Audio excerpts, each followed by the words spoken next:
I think that you are so incredible in all areas, and you are so talented in so many ways, obviously. And you seem to have always been this. I mean, obviously we grow and we get better and better. Yeah. But what was the driving force? Have you always been on some kind of quest to be better? You know, there was excuse me. There was a moment when I was about 9 years old. And I was at the Resurrection Baptist Church. That was the church I went to growing up.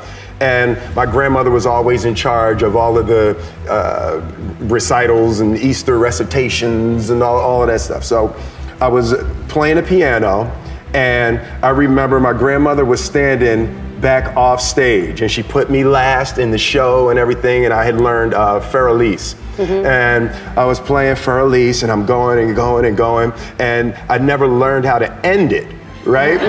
So I was just playing, and my grandmother was standing backstage, and I was looking and playing, and that look of pride and happiness on my grandmother's face that's my life force. Everything I do, I just need that look, you know, in my wife's eyes, in my daughter's eyes. And it's just, you know, I realized very, very young that there's no easy way around it. No matter how talented you are, your talent is going to fail you if you're not skilled. Mm-hmm. You know, if you don't study, if you don't work really hard and dedicate yourself to being better every single day, mm-hmm. you'll never be able to communicate with people, with your artistry, the way that you want. So it's that moment. I just remember it so distinctly and how good it felt, and I need it. Stripping that all back to the start of your career, a man with a dream, you know, training in the gym day in, day out. If somebody said to you, you'll have, or you'll be as successful as you are now, what would you had said back then? I believe you. That's what I would have said. Because I did believe. Yeah. I believed in it. I had very few people who told me that. I had a small group of people that would tell me something like that. Other than that, it was just me telling myself. Yep. So if someone came up to me and told me that all the way back then, I'd say, you're damn right. If you're going to get in the zone, if you're going to do fourth quarter living, you got to be comfortable with hitting the wall. If I got any runners out there, any fighters out there, any athletes out there, anybody that's ever stretched the limits, you know that in order to get to the zone, you got to hit that wall first. You got to hit that brick wall first. What does that mean? You got to get to a place in your life where all your strength is gone and you're no longer operating on strength, but now you begin to operate on will. Listen to me, you get to a place where it's not this no more. It's not your strength. It's not your natural strength. You are for will. And many of you, I declare right now, many of you have never gotten a will. You've never operated on will. And so you got to hit the wall. And what I mean by hitting the wall is if I run for 30 minutes, right? If I run for 30 minutes, I got to say to myself, every time you run, Eric, you got to get to 35 now. You got to go 5 more. Once I get to 30, my body say, yo, E.T., let's stop. Because the last 5 days we did 30. We did 30, Eric. It's time to stop. We did 30 minutes, and what I gotta do is I gotta push it to the limits. I gotta push it to the limit. I gotta be willing to hit the wall. I gotta be willing to get past crying. I gotta be willing to get past hunger. I gotta get past self-defeat, saying you can't do it. I gotta be willing to get past a low self-esteem and say I deserve it. If anybody else deserves it, I deserve it. It's mine. Listen to me. You gotta be willing to hit that wall. And for most of you, when you get to that wall, you give up, you quit. You gotta get to the place where you can hit the wall. I don't know if you'd agree with me on this, but in many ways, one of the key factors to legendary success isn't your natural ability. It's not whether you have the right product. It's not whether you're in the right field. It's not whether you've had a blessed background. It's not whether you have the right IQ. I want you to really think about and deconstruct and play with, maybe later tonight in your journal. I want you to deconstruct this idea of confidence. And it seems like a very simple word, but just think about it in your own life. When you have confidence, or we could even call it fire, when you have that fire within you, that confidence, that interior bravery, you almost have this power to do whatever it takes to get your brave vision done.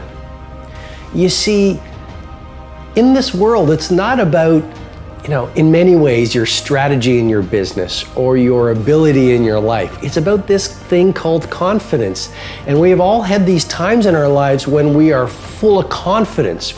And what other people see as a problem, we simply do see as an opportunity. Other people see it as a stumbling block or a wall, and we see it as a stepping stone or this solution. And so confidence is something that you really want to wire in. Confidence is something you really want to develop. Confidence is a practice. Confidence is a muscle. And like any muscle, the more you focus on it and practice it and train it, the stronger your confidence is going to grow. And I just have to say it again. When you are at a place in your life when there is an ongoing, steady stream of confidence moving through your mindset, moving through your heart set, you do the heroic in your business and you achieve the remarkable in your life. Set up hard and fast rules in your life, rules that cannot be violated. Because from a willpower perspective, it is very draining, again, to go back and forth in your head. So it's much easier to say, okay, I will not drink soda and I'll only eat foods off of this list, than it is for you to go, okay, I ate really good yesterday and I worked out extra hard, now I'm at dinner and they just gave me a free dessert, is it okay for me to have a small portion? Because that takes a lot of mental energy to process. When you set up hard and fast rules, as draconian as this might feel and sound at first, it actually creates a tremendous amount of freedom in your own life to spend your brain power on the things that matter the most. So set up rules. You must work between these hours. You need to go to the gym 5 days a week. For me, I set up a rule, I have to release one YouTube video every single Monday, and that's why I am here right now. So set up rules.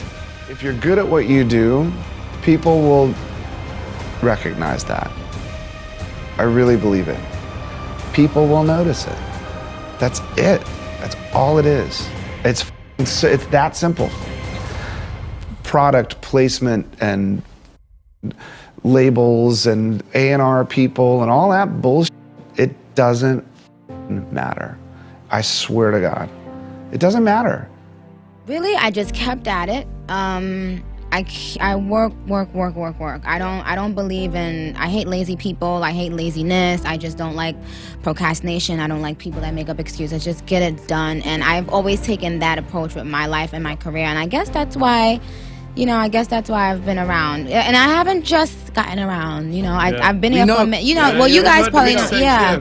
So I've been trying for a long time, and it just goes to show you, like, you know what, if you really want something, you work hard at it, you know what I'm saying? Eventually people will come around. It's just up to you to stick with it. I think the problem is a lot of people just give up because it's so difficult. You want to go and, it's like you got bills to pay, you can't keep on going to the studio, you got to do this. So a lot of people just give up, but I just didn't. I just kept working.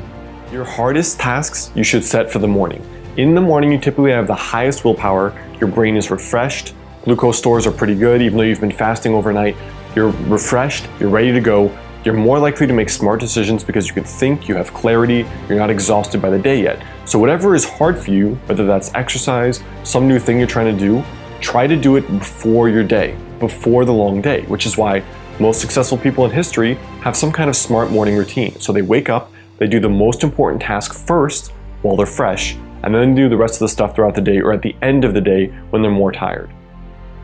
Confidence secret number 1 is eliminate negative people from your life. Negativity is more contagious than crabs. When you surround yourself or have negative little cancerous people in your life, they directly impact your confidence in a negative way. Negative, nasty people, nasty. Not like good nasty, bad nasty, as in like, get the freak away from me. I want nothing to do with you. Now here's the issue when I say, hey, just get rid of negative people. It's like, poof, they're gone, right? Wrong. Because a lot of times we have these negative people or these energy vampires all around us. They might be at work, they might be at school, they might actually even be related to us. Does this mean that you may need to find a new job? Yeah. Maybe a new relationship? Quite possibly. Is it gonna suck for a little while now? Yes. In the long run, is it gonna pay off big time in terms of your confidence? Yes.